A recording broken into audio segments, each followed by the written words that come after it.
नाज़रीन खबर ने अपडेट जे सिलसिले की अॻिते वधाईंदे ख़बर शामिल कंदासीं। कराची मलीर मां रिपोर्टर नजीब अहमद ख़ास के लिए पाकिस्तान अहले सुन्नत जमात तहरीक लबैक पाकिस्तान ऐं ख़लीली जमात पारां उमरकोट में पेश ईंदड़ वाक़े बाबति उलमा इकरामनि ते बेगुनाह FIR दाख़िल करण ऐं क़ानूनी इदारनि खे गुमराह करण ख़िलाफ़ मामणगोट में पुरअमन रैली कढी वई।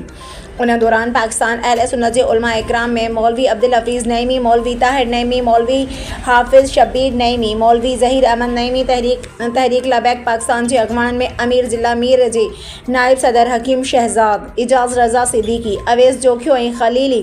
जमात जे अॻवाननि में जावेद अहमद, मेमन हाफिज़ सरफराज समेत ॿियनि रैली खे ख़िताब कंदे चयो त उमरकोट में डॉक्टर शाहनवाज़ कुंभर पारां संदसि फेसबुक अकाउंट ते गुस्ताखाना पोस्टूं रखियूं वयूं हुयूं,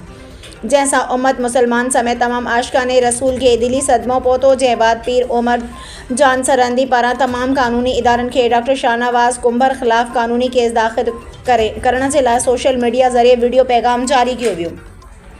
पुलिस डॉक्टर शाहनवाज़ कुंभर के कराची मां गिरफ़्तार करे उमरकोट ॾांहुं वञी रही हुई त खेस रस्ते में कहिड़ी बि वजह सां डॉक्टर शाहनवाज़ कुंभर खे